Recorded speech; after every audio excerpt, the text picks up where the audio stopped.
நம்ம செய்ய போகிறது ரிப்பன் பக்கோடா. இதை ஓலை பக்கோடான்னு சொல்லுவாங்க. இது ஸ்கூல் முடிச்சு வர பசங்களுக்கோ இல்லை ஃபெஸ்டிவலுக்கோ இல்லை கெஸ்ட்டுக்கோ ஈஸியாக உடனே செஞ்சு கொடுக்குற மாதிரியான ஸ்நாக்ஸ் ஐட்டம். இது டேஸ்ட்டாக இருக்கும், மொறு மொறுன்னு ரொம்ப ருசியாக இருக்கும். இதை எப்படி செய்கிறது நான் உங்களுக்கு சொல்கிறேன். அதற்கு முன் என் சேனலை சப்ஸ்கிரைப் பண்ணாதவங்க சப்ஸ்கிரைப் பண்ணுங்கள். வீடியோக்கு கீழே தெரியுற பெல் ஐக்கானை கிளிக் பண்ணுங்கள். இதை ஸ்கிப் பண்ணாமல் பாருங்கள். இதற்கு தேவையான பொருட்கள் சொல்கிறேன். 2 கப் அரிசி மாவு, 2 கப் கடலை மாவு, 1/4 கப் பொட்டுக்கடலையை அரைச்ச மாவு இது எடுத்திருக்கேன்.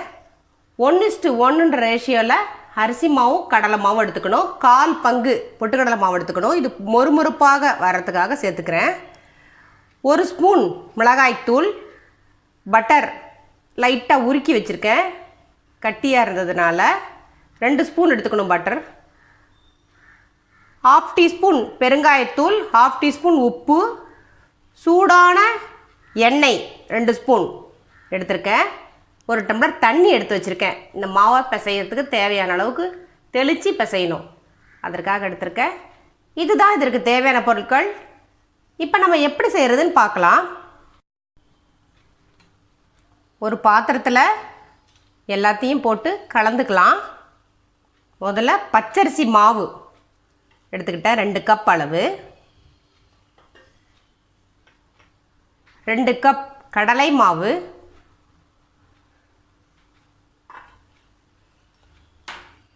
1/4 கப் அளவு பொட்டுக்கடலை மாவு,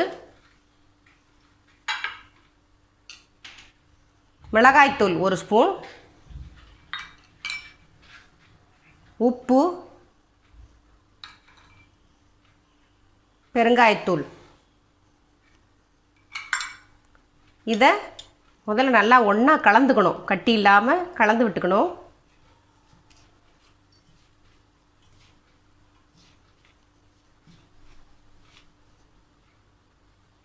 அதில் லைட்டாக உருக்கிய வெண்ணெயை சேர்த்துக்கிறேன், அதையும் மிக்ஸ் பண்ணிக்கணும்.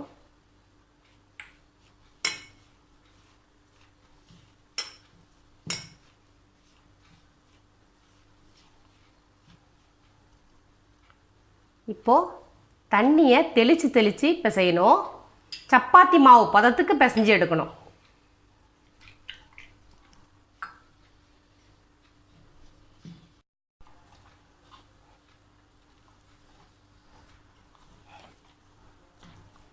தண்ணி கொஞ்சம் கொஞ்சமாக தெளித்து நல்லா பிசைஞ்சிக்கிட்டேன்.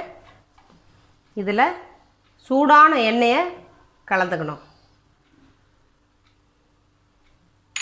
இதையும் பார்த்து அப்படி பிசைஞ்சிக்கணும்.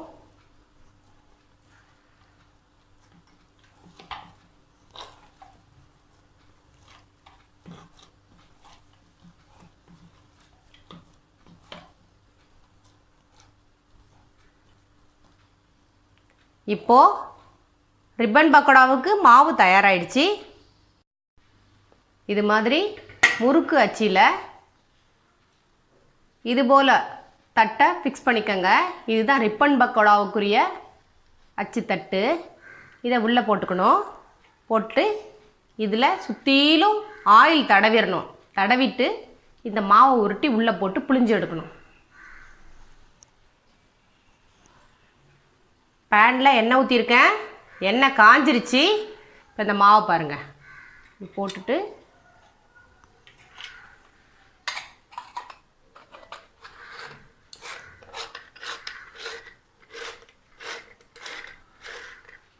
சூடான எண்ணெயில் அப்படியே பிழிஞ்சு விட வேண்டியதுதான்.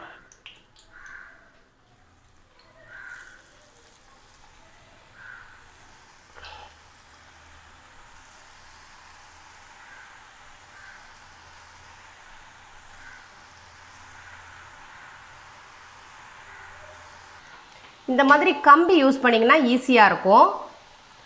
சிக்கு எடுக்கிற கம்பி மாதிரி இருக்கும். இது பணியாரம் எடுக்கிறதுக்காக யூஸ் பண்ணுற கம்பி இது. அதில் இப்படி திருப்பி விட்டுக்கலாம். கொஞ்சம் வெந்த பின்னாடி திருப்பி விடணும், இல்லைனா உடஞ்சிரும்.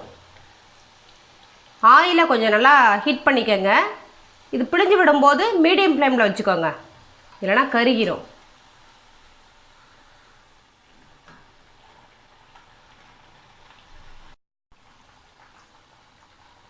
ஒரு பக்கம் வெந்தோன்னே இப்படி திருப்பி விடுங்க. நல்லா செவக்க வேகட்டும். நல்லா வறுபட்டுருச்சு. இப்போ நம்ம எடுத்துடலாம். இங்கே பாருங்கள், நம்மளோட ரிப்பன் பக்கோடா எவ்வளோ குயிக்காக செஞ்சு முடிக்கிற மாதிரி இருக்குது பாருங்கள். ரெடி ஆயிடுச்சு. ரிப்பன் பக்கோடா தயாராகிடுச்சு. இங்கே பாருங்கள் எவ்வளோ சூடாக இருக்குது, மொறுன்னு இருக்குது. இந்த மழைக்கும் குளிருக்கும் இந்த மாதிரி செஞ்சு சாப்பிட்டு பாருங்கள், ரொம்ப டேஸ்ட்டாக இருக்கும். இது செய்கிறது ரொம்ப ஈஸி. நான் இன்றைக்கி எங்கள் வீட்டுக்கு வந்திருக்க கெஸ்ட்டுக்கு இந்த ரிப்பன் பக்கோடாவும் இந்த ரவா லாடும் கொடுக்க போகிறேன். இந்த ரவா லட்டு ஏற்கனவே என் சேனலில் போட்டிருக்கேன், தேவைப்பட்டால் பார்த்துக்குங்க. இதுவும் ரொம்ப நல்லாயிருக்கும். இது மாதிரி புது ரெசிபீஸ் பார்க்குறதுக்கு என்னோடய சேனலை சப்ஸ்கிரைப் பண்ணுங்கள். வீடியோக்கு கீழே தெரியுற பெல் பட்டனை கிளிக் பண்ணுங்கள். லைக் பண்ணுங்கள், கமெண்ட் பண்ணுங்கள், ஷேர் பண்ணுங்கள். வேறு ஏதாவது ரெசிபீஸ் தேவைப்பட்டால் கமெண்ட் பாக்ஸில் போய் சொல்லுங்கள், நான் செய்து அப்லோட் பண்ணுறேன். நன்றி.